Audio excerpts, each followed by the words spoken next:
Penn State football fans, do we have good news for you? We can tell you right now that college football season is getting closer. They put out a line on Penn State, Nevada, right before we started recording this on Monday, May 19th. Bob Flounders with Johnny McGonigal. It's a pretty big number, Johnny. I don't know if you saw it, but if you haven't, maybe I could get you to guess what the opening number is for August 30th. No time set yet. Penn State hosting the Wolfpack. That's 2 words, by the way, not 1 word. Johnny, I hope you're doing well, but do you have any thoughts? You're a gambling man. What would you have set the initial number at, unless you've already seen it? Bob, I've not seen it. All right. Let's just see what you would put it at. Gosh, 45. Pretty close. Close. 43 and a half.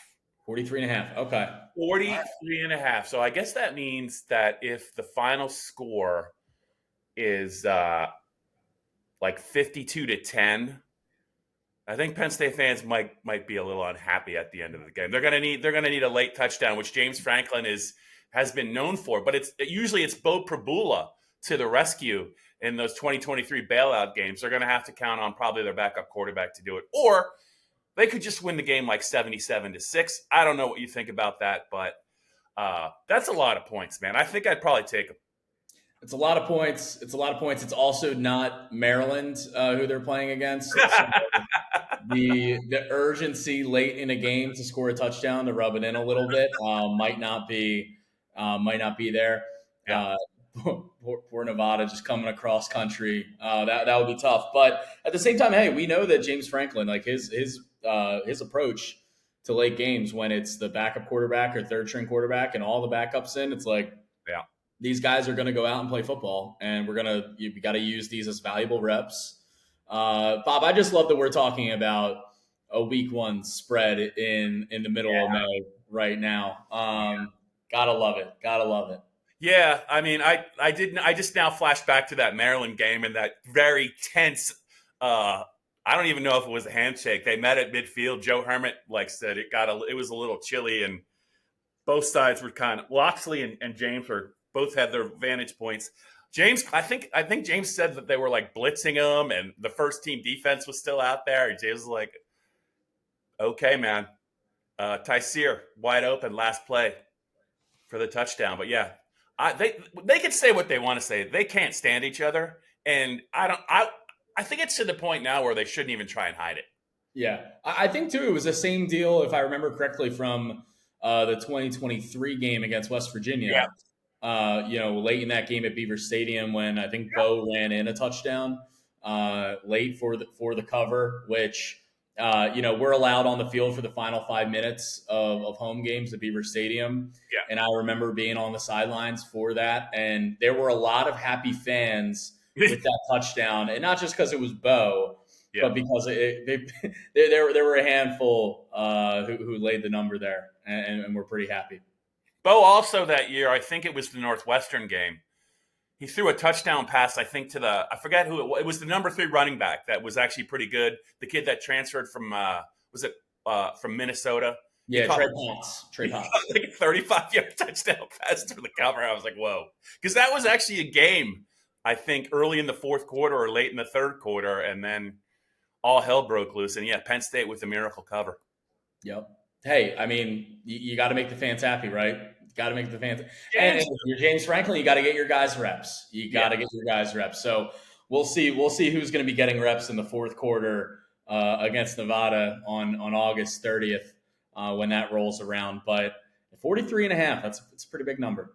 Yeah, it's probably going to move, obviously. Yeah. I don't know how much it'll move, but it'll either dip under 42 or it's going to go up, I think, because of I need to know, Bob, who from Vegas is doing the film review on Nevada right now to feel confident to put a line out in May on that game. It's like, you know what, their running back situation isn't great right now out there with the Wolfpack. I'm just like, you know what, it's sicko. That's some sicko season stuff, and I don't hate it. They have, I think DraftKings has lines on, I think is it the Thursday before that 2 days before, is that the first official college games? They have lines for the Thursday, Friday, and Saturday games out, a lot of them. But yeah, there's actually some interesting games, but I don't know that I would call any of Penn State's first 3 games at home interesting. That 4th game, though, against Oregon is going to have the Penn State fan base fired up. But yeah, so that the lines are out. There's not a ton of news. It's all away from the field with recruiting. You've got an interesting series on Penn State predictions that I want to ask you about. I was just looking at some of them, and I like kind of where your head's at. You're not scared to make some interesting calls.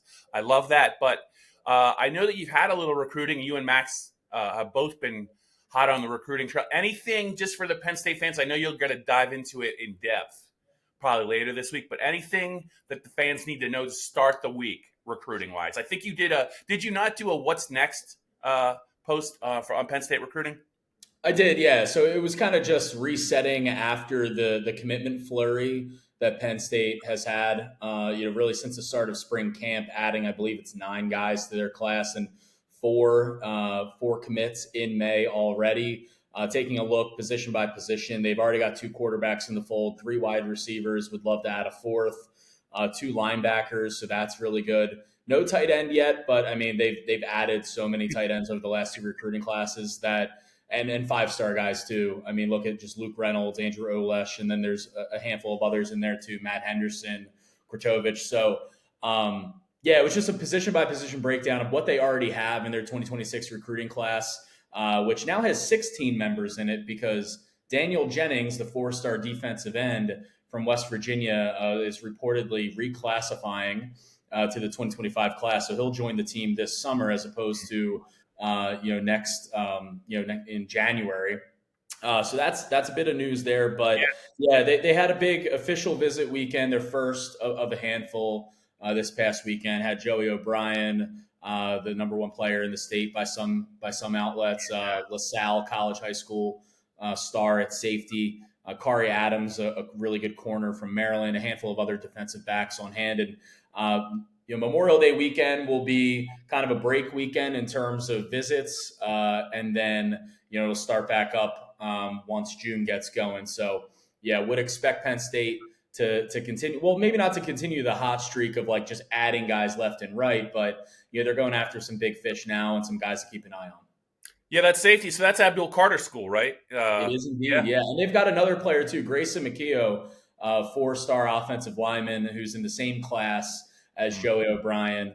Penn State would love to add him to the fold as well. Notre Dame is a player for both of those guys. I know Oregon is in on Joey O'Brien. But if they're able to establish a little bit of a pipeline from LaSalle, I mean, they produce some really good players and certainly one of the best programs along with St. Joe's Prep and in the Philadelphia area. So those recruiting efforts, I mean, Terry Smith, the corners coach, has been doing a really good job. And especially with those 2 guys and Joey O'Brien and Kari Adams from Maryland. Hey, I mean, and Penn State, as they continue to like build great recruiting classes, I mean, they got a pretty good track record since Poindexter got here of churning out NFL caliber safeties. Zakee Wheatley is the next one. I very, very high on him, but Brisker, Jair, all those guys. Just really good safeties. It sounds like this kid's an elite prospect. And I think if James sets his mind to it, I think it'll be hard maybe for this kid to say no to Penn State. But we'll see. We'll see how it goes. Oregon's in on him though, so that's to me that's pretty interesting. But they're so active on the recruiting trail. It just seems like I don't know. This is always the time of year where they're busy, but it just seems like the quality of kids that they're bringing in consistently has been impressive. It has been, yeah. And like I said, the guys that they're targeting now that they've got a good base of their 2026 recruiting class, now they're kind of big buck hunting right now. Like they're going after they're going after the big names. It is nice that you don't have to worry about adding another quarterback. You don't have to worry about like, oh shoot, who's going to be that linebacker that comes in and like we need to have a need at that position. Like they really are kind of freed up to focus on the guys that they really want to focus on and get into this class. Guys who are, really like needle movers in terms of If you are a rankings person, like if Penn State's going to be a top 5 class or they're going to be a top 15 class, it's some of these players that will move the needle in either direction. Dorian Barney is another defensive back, a 4-star that they had over this past weekend.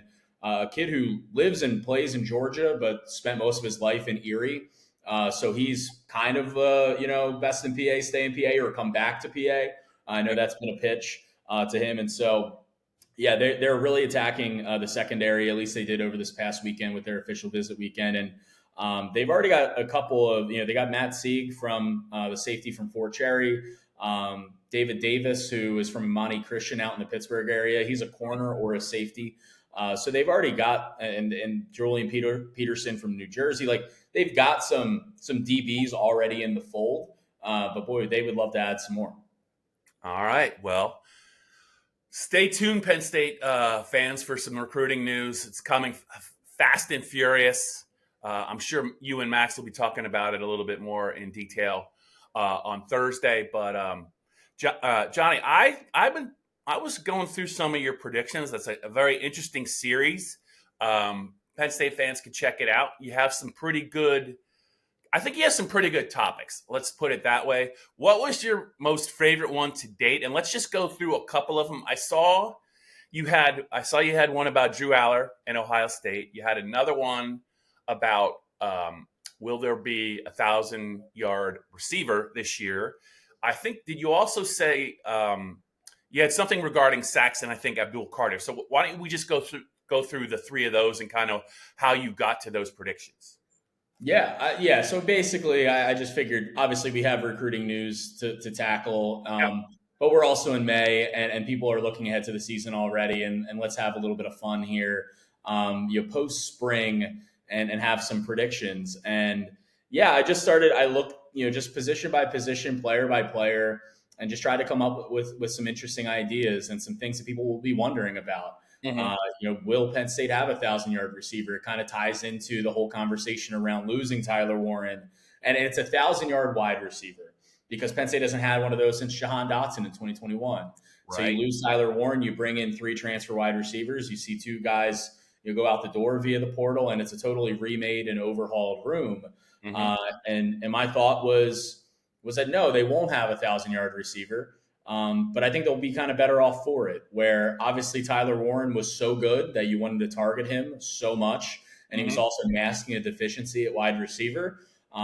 You bring in Traber Pena from Syracuse, Devontae Ross from Troy. Ross had over 1,000 yards for Troy last year. He was their go-to guy. Pena probably would have got there if not for an injury that forced him to miss most of a game against UConn. He had 941 receiving yards last year. And also those are teams that played in 13 games as opposed to what Penn State played in last year was 16. So, they're capable of being 1,000-yard wide receivers for this team. But I think you're just going to have so many options, whether it's Pena, Ross, Hudson, even guys like, Tyseer Denmark, freshman, Kobe Howard, Lyric Samuel at wide receiver, at the tight end position, Khalil Dinkins, Reynolds, and if Rappoye is able to get back, from that injury. Nick Singleton had over 400 receiving yards last year. I could see that going up. I could see Kaytron Allen's receiving production going up. And so that's all to say, I don't think it's going to be, not having a 1,000-yard wide receiver for the lack of having the talent of having one. But I think it's going to be more of a spread out, balanced offense in year 2 under Andy Kotelnicki. So that was just a topic I thought it was fun to take a look at and do a deeper kind of dive into. And I know there were a couple of other ones that piqued your interest, Bob, and a handful more that'll be coming out over the next couple of weeks. Yeah, I think I would lean towards no for all the reasons you said, but with one caveat: if they play 17 games in the fall because they played 16, the math might, even though everything you said is right, if they play 17 games, that means one receiver just has to average 50 yards a game to get there. So that's true. Yeah, but if they play 17 games, it means they're going to be probably in the national. I'm no math major, but I think that means they're in the national championship game. So I guess they could play 16 games to make it the national title game and not play in the first round of the CFL. That's right. Correct. That's weird because that kind of ties into your Aller Ohio State prediction a little bit because, it made me think of last year. You know what? If Michigan doesn't upset Ohio State, then Ohio State and Oregon, well, maybe not. They wouldn't necessarily play 3 times, but there is a world where Penn State and Ohio State could easily play multiple times. The one game they're definitely playing is in Columbus. I think it's early November. I'm not that far out, but I know I think it is early November, but November 1st. That's the game. But there's also a world where they can play at least 2 times. And you do think that Drew, which means Penn State's going to beat Ohio State this year at some point. I do. And a part of it, honestly, is a bit of a vibes pick where, we see how Drew, who is an Ohio native, 5-star, really didn't get the recruitment from Ohio State until it was later in the process when they lost, when Quinn Ewers reclassified and they wanted a quarterback for their class. And Drew was already committed to Penn State by then. So it's a bit of a narrative play where we saw Drew's reaction post game when he lost and when Penn State lost to Ohio State in his first year as a starting quarterback in 2023. He was emotional at that podium. He was emotional after Penn State lost to them last year at Beaver Stadium. And those were the only 2 cracks that he's had. They haven't played in the postseason in the last 2 years, but they will play for sure in Columbus. Yeah. And I wouldn't be surprised if they played the Big Ten championship. And I wouldn't be surprised if they play each other like they could have. They could have played the national title game last year. I wouldn't be surprised if they face each other in the playoff. That's not out of the realm of possibility. So I'm not banking on them playing Ohio State 3 times, but it's certainly within the realm of possibility. I do think Drew gets one over on Ohio State, and it's a part of his development as a player. I think he's going to be better than he was last year, which he was, I thought, a heck of a lot better last year than he was even the year before. And so that natural progression as a player, he's been in more big games. We saw him make some really, really good plays against Oregon in the Big Ten title game. He's experienced the playoff in those high pressure situations. He's played against Ohio State twice now. And I think between his development, between Andy Kotelnicki's second year as a play caller, the options that Penn State has brought in, and then you compare it to, I think Penn State is just better positioned right now by a smidge. I mean, in my way too early top 25 rankings, I had Penn State 1, Ohio State 2. So they're both going to be really good teams. And so, I just think I think Drew gets one over on him. I don't think he goes with an offer against Ohio State in his Penn State career. Yeah, I think it would behoove Penn State and Drew. The last 2 games against Ohio State, just one offensive touchdown, and it was in garbage time a little bit. In that, I was 20-12 game. It was like 20-6. They scored late, but and they didn't. They had their chances last year on the goal line, and I feel like I'm making Penn State fans mad right now, so I should probably stop talking about the 2024 game. But I do think this is a different Penn State team, and it better be a different Penn State team because it's definitely a different Ohio State team. They have a good team, but they lost a lot of really good players. Interesting to see how that unfolds, Johnny. But here on the Blue White Breakdown, do you have? So I know you. I think you're going to get to some more. Did you do one yet on the running game with Kaytron and Nick? With the program rushing record? Yeah.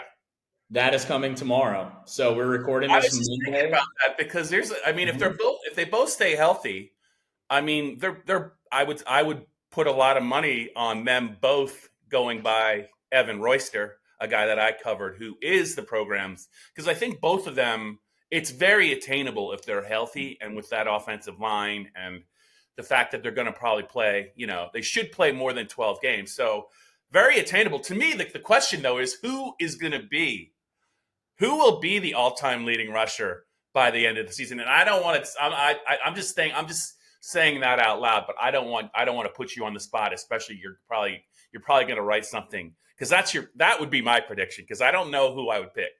Well, that's my thing. I'm curious about who you would pick because I'll make my pick. I'm writing it actually after the podcast is done. So.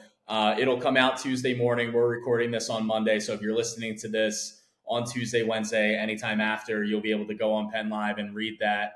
I was flirting with the idea, Bob, of neither of them actually surpassing Evan Royster.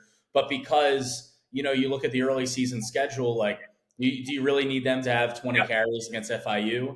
and you have Yeah. all these scholarship running backs behind them who are itching for carries and development with an eye to 2026. Like, you could make a case that neither of them, because I think Nick needs about 1,000 yards, 1,100 ish, and Kaytron is right around the same, maybe just a touch further back.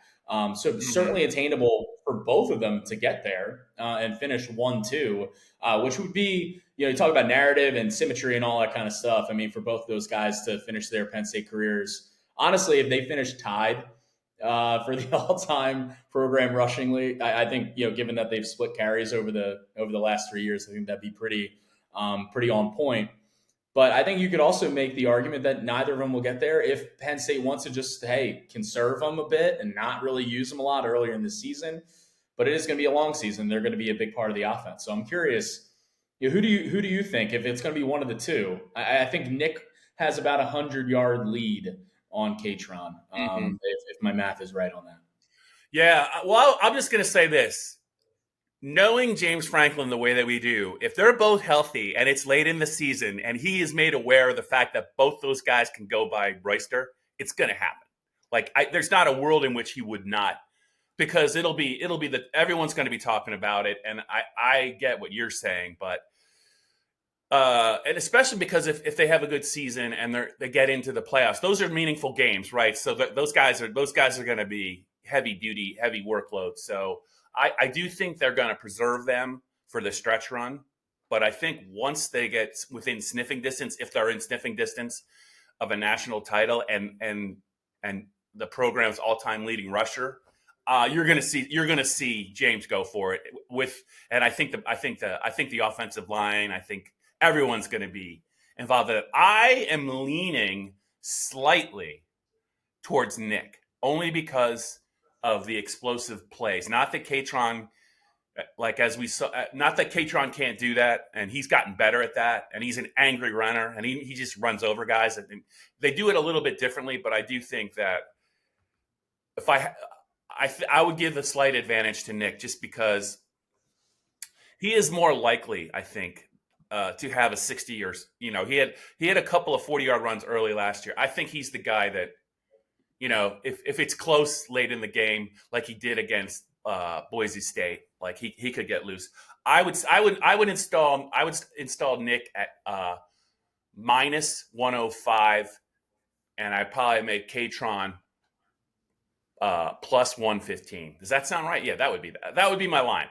Yeah, that's pretty good. I mean, I think that's the only reason, but it would not surprise me either way. But I just feel like, because I do think Nick, with that offensive line, and James talked about it in this spring about trying to get him to more 70 and 80-yard runs, which I don't know how you can coach that. But with that offensive line and those tight ends, I do think there's going to be some open spaces. And if Nick gets in the clear, no one's going to catch him. Yeah. A couple notes to add. So Nick had 1,099 rushing yards last year, and that was with him being banged up. Yeah. During Big Ten play, after that Illinois game, he took a beating. The UCLA game, missed that game, and he just didn't kind of seem right for the next couple games after that, and that affected his rushing total. And the fact that he still finished above 1,000 yards was really impressive. But one thing, building off of what you said, Bob, in terms of getting more explosive, turning even a 25-yard run into a 50. That's something that Stan Drayton, the new running backs coach, has worked on a lot and did work on a lot during spring camp. And what Stan Drayton was telling us when I was able to talk to him was, especially with Nick, not leaning as much on the instincts when you get to the second level. It's more of an anticipation and a study kind of thing. Really like breaking down the film and knowing where that safety, where the free hitter is going to be coming from, and anticipating it as opposed to just reacting to it as it happens, which Nick is obviously very good at. But I do think that's something that it can be coached. It can be coachable. And both of those guys are extremely coachable, and they're open to new ideas and to new techniques from, Stan Drayton, who takes over for Jaywan Sider after he left for Notre Dame. So that's something to keep in mind too. So and with the offensive line, with the offense and everything, that that Penn State wants to do with those two guys. I mean, both could not theoretically, both could realistically, take over Evan Royster by the time next season is over. If they're healthy, I don't see a world in which they both don't do it. But knock on wood, you just never know what's going to happen. Before we go here on the Blue White Breakdown with your predictions and not giving anything away, do you have any crazy predictions lined up, or are they all pretty much? I figure you got a couple more defensive ones as well. Is there anything that's a little bit crazy that I can look forward to reading, or what's in store for your prediction posts? We've got some percolating. I don't want to give too many of them away. Like they're not like, we don't want a rival site to steal your ideas. I get it. But I was just wondering if you could just maybe tease like one maybe involving either a player or a position, or I was going to say, I wanted to comment on one more before we go, but are there any on the horizon that fans can look out for that might be, they can kind of, when they see it, they're going to want to read it? Yeah. I mean, I'm thinking Max Granville is going to have a really big year at defensive end. So whether that, I would have to settle on a number to predict in terms of sacks or TFLs. I haven't settled on that yet, but let's just say I think Max Granville is going to have a really, really big year for Penn State in his second year at defensive end opposite to Dennis Sutton. One that I already put out there and it kind of ties into it is the sacks deal. I do think that Penn State will actually have more sacks this upcoming season than it did with Abdul Carter last year. And that's not me saying the defense is going to be better without Abdul Carter, because that would be stupid. I just think there's kind of more in the arsenal, and with Jim Knowles as defensive coordinator, I think you're going to see a more aggressive defense in terms of blitzes, more complex defense on the back end in the secondary, which will make things more difficult on the quarterback. And I do think that Dennis Sutton is kind of ready to step up and be, not that he hasn't already stepped up. I mean, look at what he did in the CFP, especially last year. He was incredible. Yeah. I think he's really ready to build off of that and become a household name across college football if he isn't already. And so that combined with what I think is going to be a big Max Granville year. Penn State had 44 sacks last season, which is a pretty good number. I mean, they were top 5 in the country, but I think they're going to clear that in 2025. I love it. Johnny, this is what I wanted to tell you. So I enjoyed your prediction about, Joey Porter went in the second round. He probably should have went in the first round. When you consider, I think that whoever the Redskins took that small corner, they're probably kicking themselves. Joey went in the second round, but you did something on, will they have a first round? Did you say defensive back or first round corner go in 2026? Which one was it? Yeah, I mean, Penn State has never had a first-round defensive back in its program history. It's something that, I mean, they've had really good ones, like really good ones. But, no guy, it's just kind of a weird quirk throughout program history. Yeah. They've never had a first-rounder in the secondary. And I think A.J. Harris, the corner, is poised to end that drought. Joey Porter Jr. should have ended that drought a couple years ago. We both, I think, agree on that. But AJ, the way that he played last year, the underlying numbers were even better than the right traditional stats, which were pretty good. He was a third team All Big Ten pick. Yep. I thought he got dogged a little bit there. I thought he was better, worth considering first or second team. I mean, he was a lockdown corner from the moment he stepped on campus after transfer from Georgia, and I think he's only going to get better in this defense. And he might even get the Joey Porter treatment, where quarterbacks and offenses are throwing away from him as the season progresses, if it's clear that he is that guy, which I think he will be. But you look at the size, the talent, the speed, versatility, like everything about him just screams first-round corner to me. And obviously there are other guys across the country who are going to be contending there, and there's only going to be a certain number of guys who will go in the first round. But I think A.J. Harris is a real good shot at doing that. Yeah, I was thinking, you know what? This would be a little bit crazy, but it's already percolating in my head. I could see a world in which Elliott Washington has a phenomenal year and he stays healthy, and he could, I mean, athletically, like A.J. Harris is incredible, and I do agree he's a first-round talent. I'm not so sure that Elliott Washington might be like the dude at corner this year, and they could have two guys that they could have two corners that are worthy of a first round consideration. And I know it's a big leap for Washington, but I mean, he was really good when he was on the field last year, and he, what he did in the offseason and how he looks, and the athleticism, man. I just wouldn't be surprised if he has like one of those years under Knowles that people are like, whoa. And we could be talking about those two. Zakee Wheatley, I mean, he's not, I'm not going to say first round, but Zakee Wheatley could be a day two pick to me right now based upon how he's playing. So I think the secondary really, the offensive line in the secondary for me, and I know it sounds crazy with Drew Aller and Singleton and Kaytron, but those two position groups, and from a depth perspective, I don't know how I'd stack them between running back, corner. I don't know, but I just know that there is some really intriguing talent on this defensive side, and if they develop some depth, it's going to be a lot of fun to watch this defense. Yeah, and again, I'll add just on the Jim Knowles front, like what he does as a defensive coordinator with his scheme and the way he calls the defense, like it is putting those defensive backs, putting those corners and safeties in a position to make plays and to cause chaos and to thrive. That was a calling card of Ohio State's defense last year. Obviously, they had talent up front. Between JT Tuimoloau and Jack Sawyer and Tyleik Williams, like those guys up front made things happen. Yeah. But I mean, you look at what they were able to do in confusing quarterbacks and in sacking the quarterback, but also that a lot of those were coverage sacks. A lot of those were those corners and safeties thriving. It helps when you have a Caleb Downs type of eraser player, but.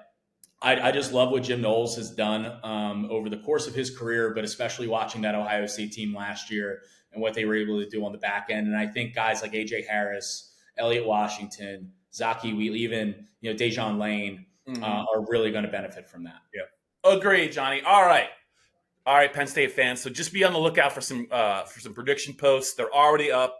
There's more to come. We are approaching late May. It's going to be Memorial Day weekend before we know it. So, Johnny, keep up the good work. You and Max will be around on Thursday for another podcast. But good chatting with you. And I think that's a wrap for Monday's May 19th Blue-White Breakdown.